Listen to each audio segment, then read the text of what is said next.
Conversa QB com Carlos Bastos. Hoje vai ser um programa para recordar-se durante uns tempos. O que fala é que há sempre um podcast disponível. Feliz para sempre. Quem é que não queria ser feliz para sempre? Hoje convidei o psicoterapeuta Pedro Brás para ajudar a descodificar se é possível ou não. Pelos vistos é, porque está aqui um livro que quer provar isso mesmo. Chama-se mesmo assim, Feliz para Sempre. Pedro, olá, obrigado por estar aqui. Obrigado, o Pedro que é um homem de Sinfãs. De Sinfãs. Nascido e criado em Sinfãs. Por acaso não nasci bem lá, mas fui lá desde pequenino, é quase a mesma coisa. É. Boas memórias dessa altura, não? Claro. Eu estive lá até aos 15 anos e Sinfãs, eu acho que é a melhor terra, a melhor qualidade, o melhor concelho para se viver em Portugal. A nossa terra é sempre a nossa É sempre terra. a melhor. O resto é conversa. É como a comida também, não é? É um bocadinho por aí. O Pedro, curiosamente, depois formou-se em Ciências Sociais e Económicas. Sim, pronto, mas isso até mais tarde. Eu iniciei a minha carreira profissional, a minha atividade profissional como empresário.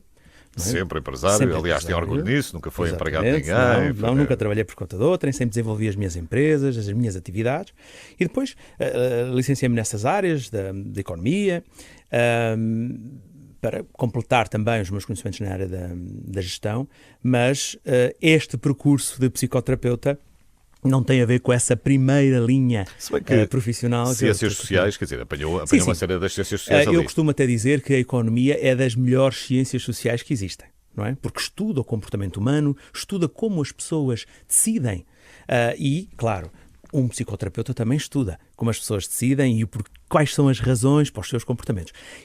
Em todas as ciências humanas que existem, desde o marketing, a gestão, a economia, a psicologia, eu acredito que a economia seja a ciência mais técnica que melhor define o comportamento humano. Nós andamos sempre a encontrar mais algumas, não é? Sociologia, antropologia, não é? Andamos Sim, sempre a arranjar maneira, outras. encontramos sempre maneira de olharmos para nós e tentar compreendermos. Basicamente, o ser humano passa a vida a tentar fazer isto mesmo. Sim. Psicoterapeuta. Isso. Vamos partir aqui esta palavra para a desconstruir e para perceber do que é que estamos a falar. A psicoterapia são as intervenções que se fazem nos outros no seu comportamento. Tá? Portanto, todas as pessoas que têm uma atividade profissional para ajudar os outros a mudar e a influenciarem os seus comportamentos, podem se titular psicoterapeuta. A psicoterapia e o psicoterapeuta, a palavra é uma atividade livre, não é regulada pela psicologia, não há universidades a darem formação de psicoterapia, não é? Vamos falar depois da psicologia para vermos assim, um bocadinho a diferença, que é importante as pessoas também perceberem, mas a psicoterapia é uma atividade que neste momento se aprende em sociedades psicoterapêuticas, ou seja, grupos de profissionais que desenvolveram modelos de intervenção e que vão formando os seus membros, não é? E para intervir no comportamento humano. Ou seja, é importante intervir no comportamento humano porque muitas vezes as pessoas por si só não conseguem, veem-se limitadas, querem atingir objetivos, que não conseguem sozinhas. Então tem que pedir ajuda a outros profissionais. Esses profissionais que intervêm, que ajudam a intervir no comportamento das pessoas, melhorando os seus comportamentos e melhorando a felicidade delas, são denominados psicoterapeutas. Estava a falar da diferença com a psicologia, qual é? Sim. A psicologia é uma área da ciência que estuda o comportamento humano, que estuda a forma como o ser humano reage e age em determinadas circunstâncias. É importante para conhecer o comportamento humano, mas a licenciatura de Psicologia não dá ferramentas de intervenção. Ou não dá as ferramentas apropriadas. Sempre dará algumas, mas não dá as ferramentas apropriadas. Quando fala de ferramentas apropriadas, estamos a falar do quê? Estamos a falar de técnicas. São muitos comprimidos e Não. É uma solução muito por aí. Isso. Depois também há outra diferença que temos que distinguir, que é a psiquiatria. Ou seja, tanto a psicoterapia como a psicologia como a psiquiatria são 3 áreas que intervêm no comportamento humano, que intervêm e tentam ajudar as pessoas. Enquanto a psiquiatria é uma área da medicina, olha para as dificuldades do comportamento humano, para as dificuldades emocionais, na perspectiva de diminuir os sintomas físicos que as pessoas apresentam quando não estão bem com elas próprias. Pronto, essa é a área da psiquiatria. E aí falamos medicina, sempre da medicação. Muitos químicos. Sempre que alguém vai ao médico, só recebe do médico medicação, não recebe do médico técnicas para conseguir ultrapassar as suas emoções. Pronto. A psicologia, como estava a falar, não tem estas ferramentas. E que ferramentas é que estamos a falar? Estamos a falar em estratégias mentais que cada um de nós pode utilizar para sair das suas dificuldades. Vou-lhe, por exemplo, para lhe dar um exemplo. Alguém que tenha uma fobia a entrar em elevadores, que não consegue entrar em elevadores, não consegue por achar que o elevador é perigoso. Não consegue porque tem uma disfunção emocional, tem uma perturbação emocional que lhe cria um medo irracional. Mas estes medos não são provocados pelo seu cérebro, são provocados por distorções da sua imaginação, os medos exacerbados que vamos tendo ao longo do tempo que originam estes comportamentos irrealistas. Então, como é que se trata isto? Um psicoterapeuta trata estas fobias pedindo às pessoas para imaginar em determinadas circunstâncias, e é quase como se estivéssemos a programar aquela mente, ou antes, a reprogramar a mente da pessoa com fobias para deixar de ter medo daquela fobia em específico. Ou seja, estas técnicas, então, o psicoterapeuta utiliza técnicas baseadas na imaginação do paciente para o ajudar a encontrar perspectivas diferentes sobre as realidades que incomodam para que seja mais fácil a superação desses obstáculos. Portanto, temos sempre aqui uma componente de muito diálogo. Nas psicoterapias mais clássicas, sim.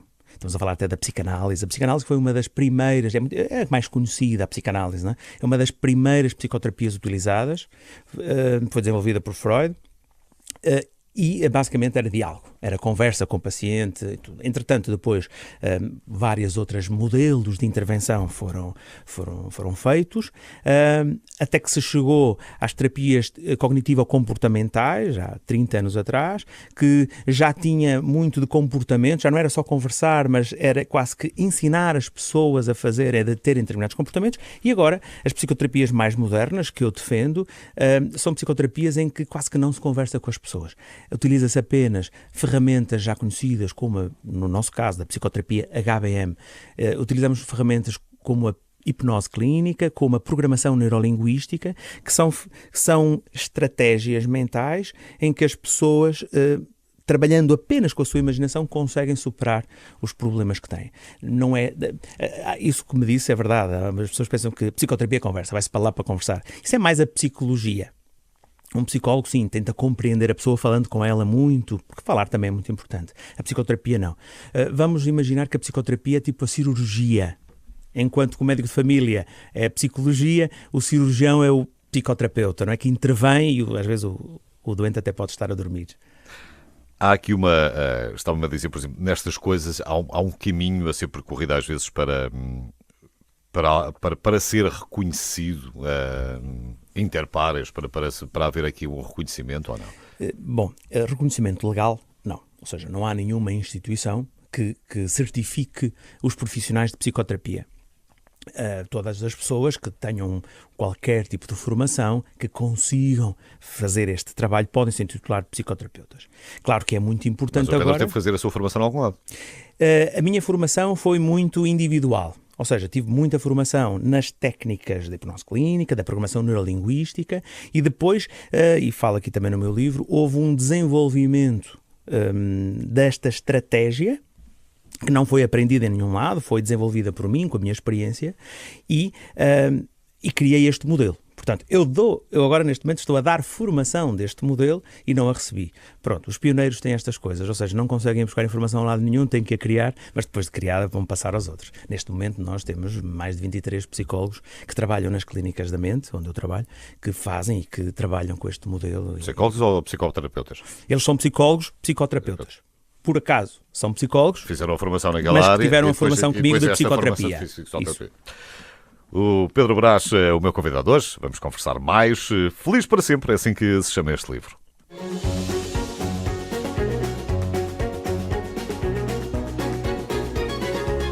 Conversa QB com Carlos Bastos.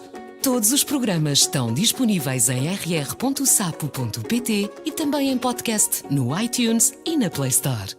O psicoterapeuta Pedro Brás é o meu convidado hoje. Tem um livro que se intitula Feliz para Sempre, 6 pilares para construir a felicidade permanente.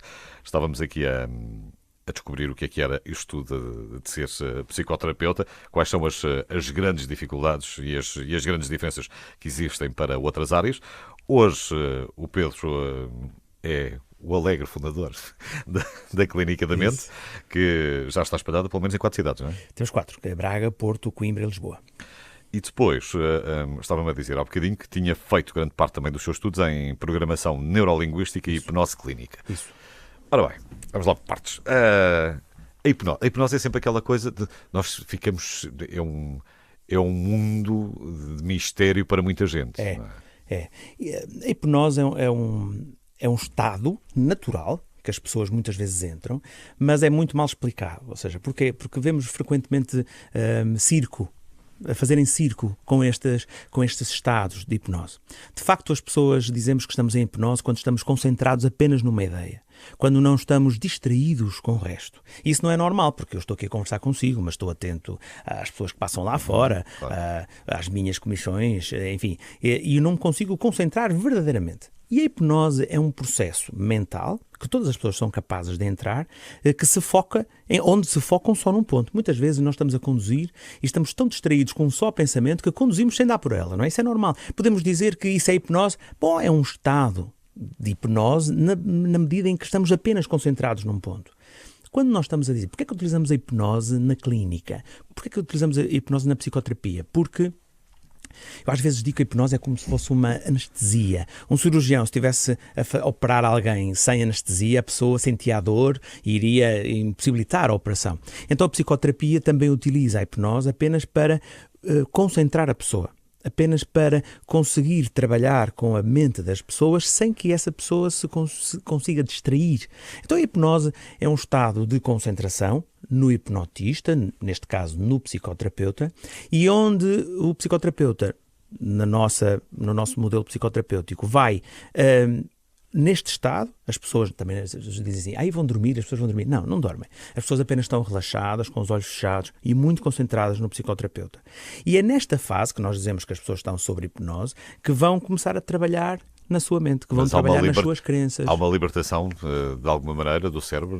Não. Não. É quase como se estivéssemos ali a dormir. Nós conseguimos, com a hipnose, fazer com que as pessoas deixem de estar acordadas, atentas a tudo, mas também que não estejam a dormir. Ficam ali num limbo, em que não temos consciência do que nos rodeia, mas também não estamos a dormir. Então estamos a fazer o quê? Estamos concentradas na pessoa que está a falar connosco. Isto é importante porque quando eu estou com alguém com uma depressão, com ansiedade, eu preciso que essas pessoas mudem as suas crenças, que essas pessoas se consigam libertar das suas emoções, que estejam muito concentradas nelas próprias. Então a hipnose que nós fazemos na Clínica da Mente é como se dessemos uma anestesia à pessoa para nós conseguirmos trabalhar nas suas emoções, nos seus medos, nas suas crenças, para que a pessoa consiga atingir os objetivos. Mas o Pedro tinha razão. Há de facto um lado de muito espetáculo, de muito circo. Muito misticismo, muito circo. Depois à volta daquilo que é. As pessoas ficam com algum receio de passar por esse processo. Exatamente. E quando diz que é acessível a todos, é mesmo a todos ou não? Ou há casos em que é difícil? É a todos. O problema é que, por exemplo, há vários níveis de estados hipnóticos. Quando as pessoas vão para... As pessoas que fazem aqueles espetáculos na televisão...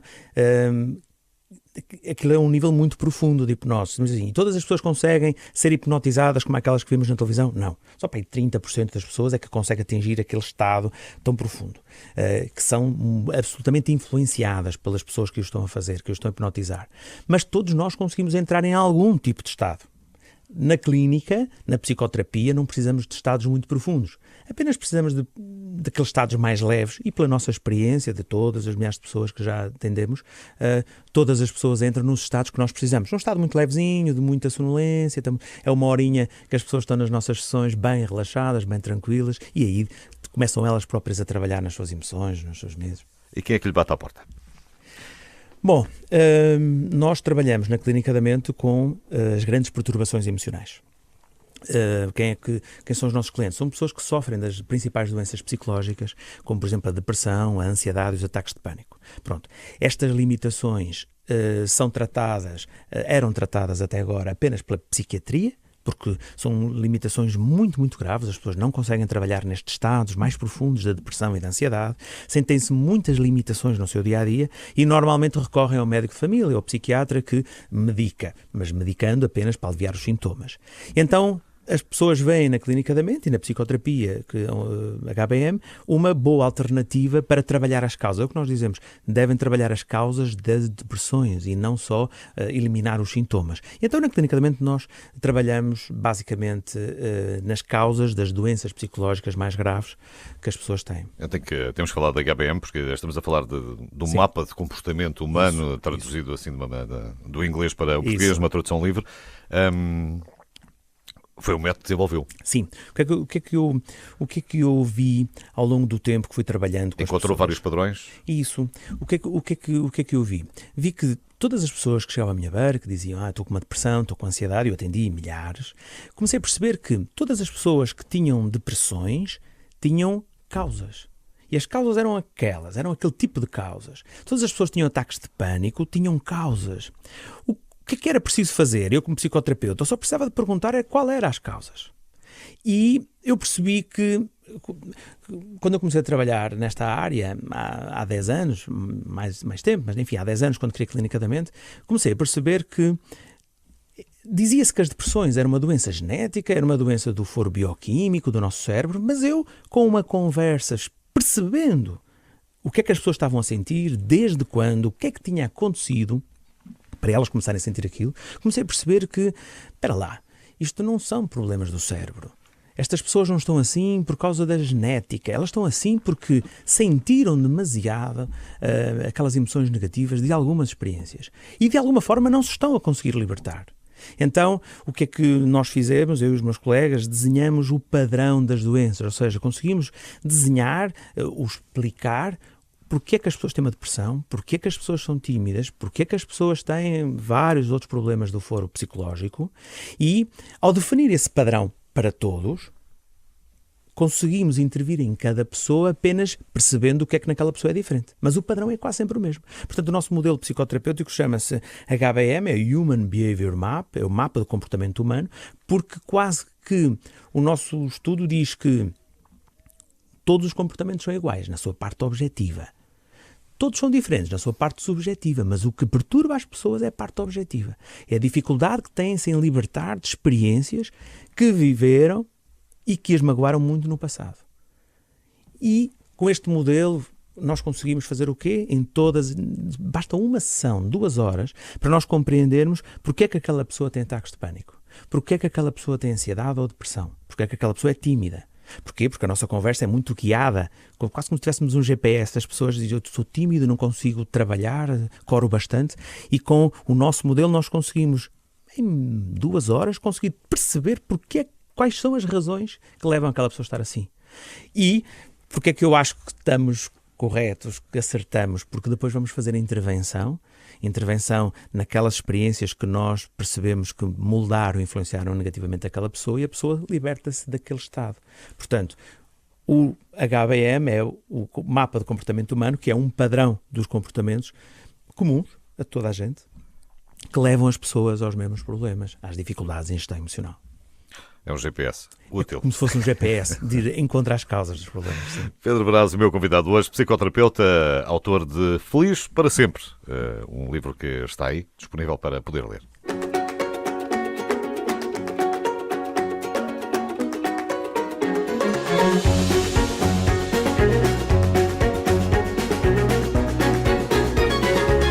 Conversa QB com Carlos Bastos. Hoje convidei um psicoterapeuta, é o Pedro Braz, responsável pelo livro Feliz para Sempre. São 6 pilares para construir a felicidade permanente. Já descobrimos que há aqui um modelo de um mapa comportamental que é bastante transversal a todos nós. Não quer dizer que tenhamos todos os mesmos problemas, depois aí cada um terá os seus, evidentemente. E há estados muito diferentes. Quer dizer, há um estado que pode ser um estado de depressão, mas há pessoas que são naturalmente mais tristes ou não? Não creio que haja uma predisposição para sermos tristes. Isso é uma disfunção também que pode ser tratada de alguma maneira. O que eu creio é que as pessoas vivem vidas que as põem tristes. Não é? Há pessoas que, pela forma como foram educadas a viver a sua própria vida, na sua infância, criam hoje agora resistências a olhar a vida de uma forma mais positiva. Mas não quer dizer que seja genética, é sempre pela formação ou deformação que tiveram ao longo da vida e das experiências que foram vivendo. Portanto, Não creio que haja pessoas geneticamente predestinadas a serem ansiosas ou depressivas. Muitas vezes os meus pacientes dizem: eu sou ansioso porque o meu pai já o era, portanto é genético. Não, o senhor é ansioso porque o seu pai criou-lhe muito stress, porque já era ansioso também. Ou seja, é esta aprendizagem que nos faz, é a aprendizagem da vida que nos faz ser quem somos, e muitas vezes as experiências que vivemos ensinam-nos coisas erradas e vamos vivendo com isso e vamos nos transformando. Mas se nos transformamos sempre com as experiências que vamos vivendo, se vivemos experiências difíceis de gerir emocionalmente, essas experiências vão nos magoando também constantemente.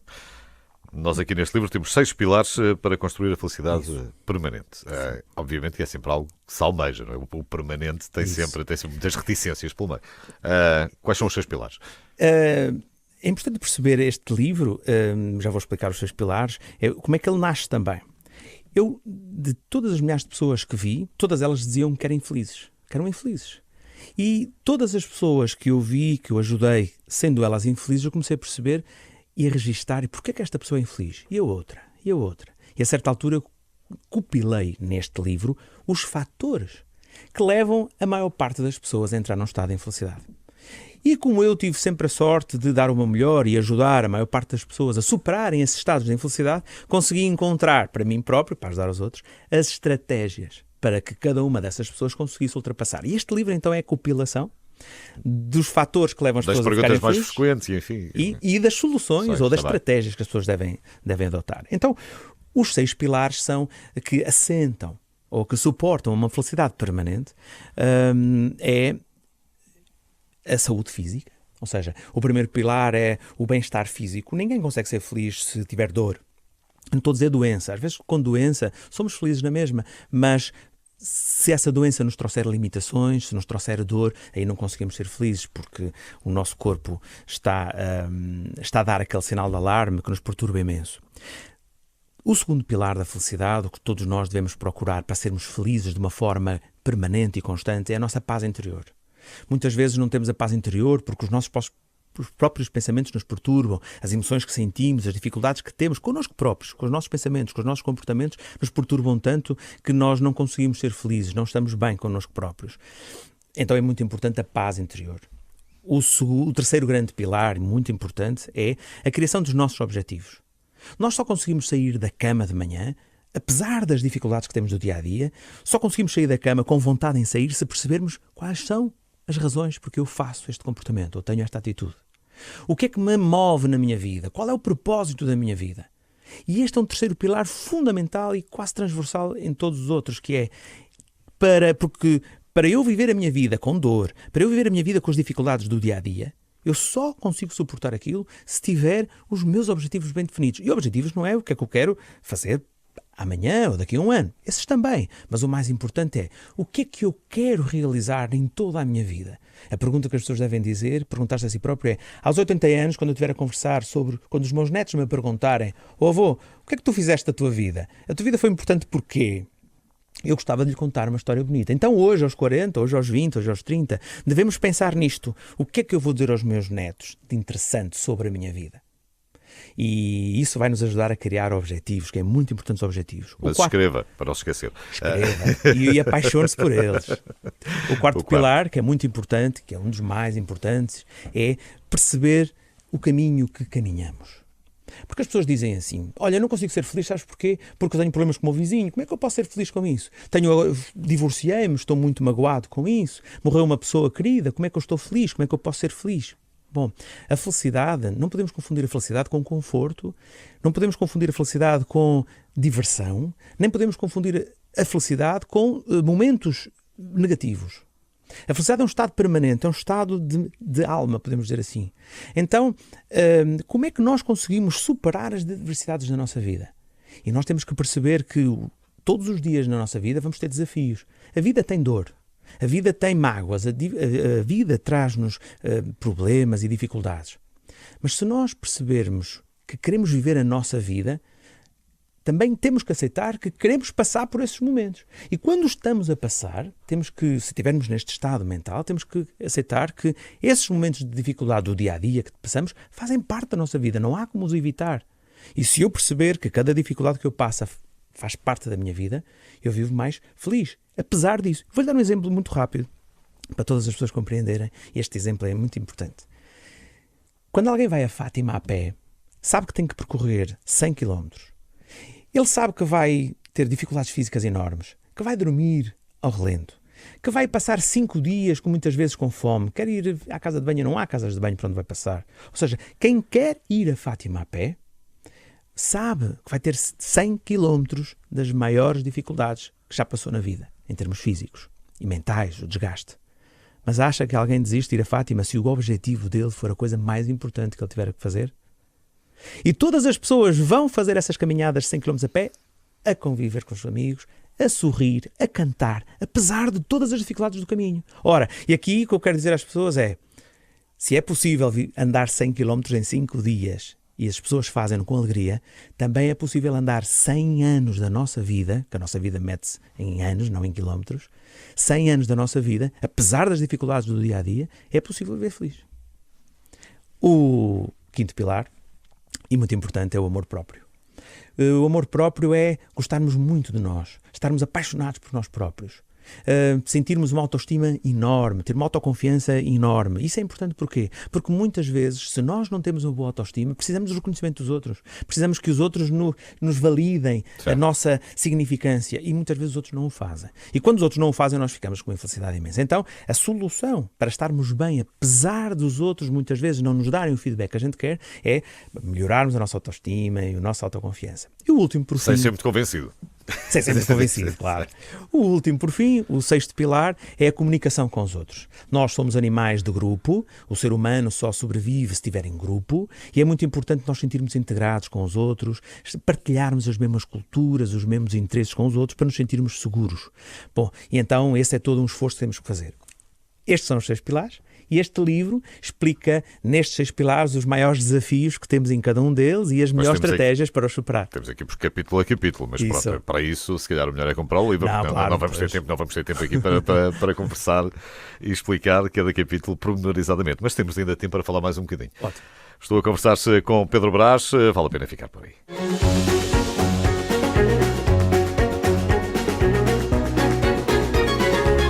Conversa QB com Carlos Bastos. Sabe qual é o segredo para ser feliz para sempre? O Pedro Brás, psicoterapeuta, não vou dizer que sabe, mas tem aqui provavelmente uma boa ajuda para isso. A 100% ninguém sabe nada, não é? Sim. Todos temos uma ideia e temos que trabalhar de acordo com as nossas intuições e estratégias. Este livro é um livro para o ajudar também a ser mais feliz. Este é um trabalho que o Pedro realiza, curiosamente, não só para o cidadão comum, quer dizer, não que alguém que esteja a trabalhar não seja um cidadão comum ou que esteja na escola não seja também, mas há projetos diferentes que envolvem mais ou o meio de trabalho ou o meio escolar. Nós temos na Clínica da Mente 2 grandes projetos, que é um projeto profissional para levar a psicoterapia e o bem-estar mental às empresas e às escolas. É infeliz de alguma maneira no seu trabalho. Sabe que como é que nasceu esta ideia de criarmos um projeto chamado Team 24 para ajudar as empresas a melhorarem a felicidade dos trabalhadores? Porque todas as pessoas que individualmente vinham à Clínica da Mente estavam a trabalhar, claro, em empresas. E todas elas, a maior parte delas estava de baixa por não conseguir trabalhar. E com a nossa intervenção, com a nossa ajuda, as pessoas sentiram-se mais felizes, mais produtivas e foram trabalhar. Ora, o que é que eu pensei? Bom, é importante então, se o bem-estar das pessoas dá lucro às empresas, porque não as empresas pagarem este serviço aos seus próprios funcionários? Pronto. E está a ser uma experiência maravilhosa, ou seja, estamos a criar projetos com as empresas para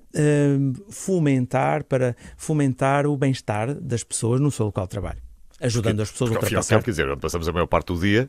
E é onde os nossos problemas individuais, tipo os stresses, a ansiedade ou a depressão, prejudica a produtividade e o bem-estar laboral. E a adesão de quem trabalha? Tem sido boa? É uma boa adesão? Há alguma resistência. Porquê? Porque a saúde mental está envolta sempre de muito estigma. Infelizmente, a indústria farmacêutica e a sociedade em si começou a ver as doenças mentais como a deficiência mental.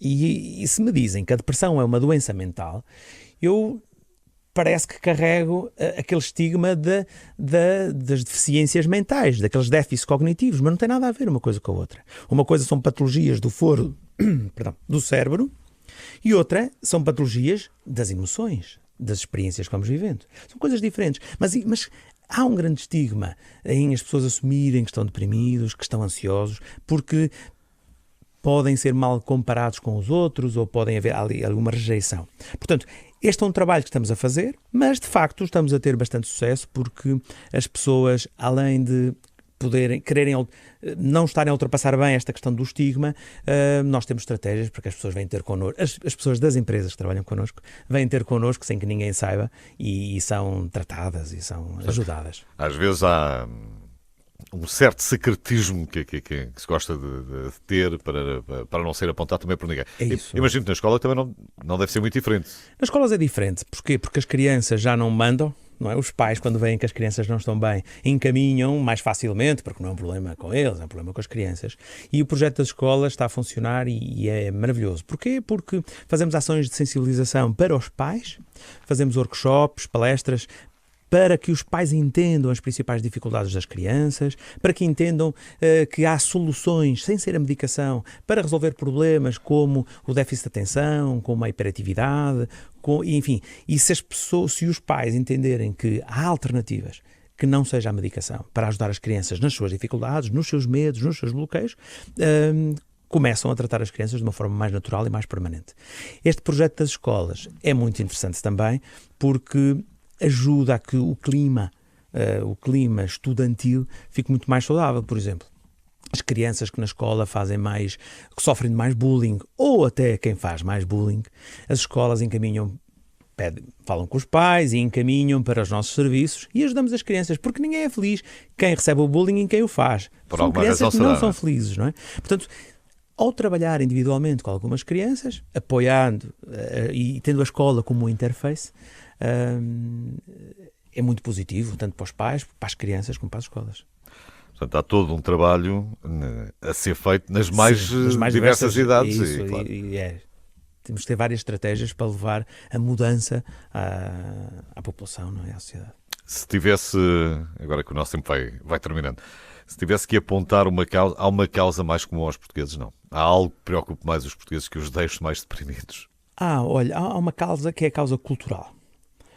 Nada de genética, mas é uma causa cultural.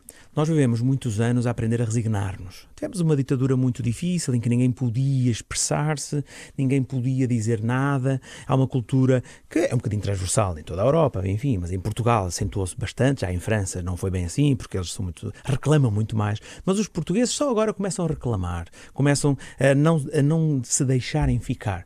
E sabe que o grande problema emocional é quando nós não expulsamos as nossas emoções e reprimimos, não é? Quando os nossos pais dizem cala-te, eu é que sei, e a criança quer expor o seu ponto de vista, quer expulsar as suas revoltas muitas vezes e não consegue por causa desta pressão dos pais ou da sociedade. E isto cria, de facto, a nossa sociedade um pouquinho resignada, cria-nos uma dificuldade em expulsar as nossas emoções e, claro, vamos acumulando e a certa altura não conseguimos processar essas emoções e bloqueamos e entramos em estados deprimidos. Isso é mais ou menos transversal. É transversal à nossa sociedade, sim. Ok. Portanto, vamos ter que deixar os miúdos reclamar mais. Claro. Estou a brincar. Mas, de maneira geral, penso que quero aqui uma série de ideias para pensar e para ler, se quiser. Feliz para sempre, 6 pilares para construir a felicidade permanente. É do Pedro Brás. Estava aqui a ver... A editora? É Planeta. É da Planeta, ok, obrigado. Estava aqui tapado com o selo da contracapa. Pedro, muito obrigado por ter vindo. Obrigado, foi um prazer estar aqui. Psicoterapeuta Pedro Brás, o meu convidado hoje.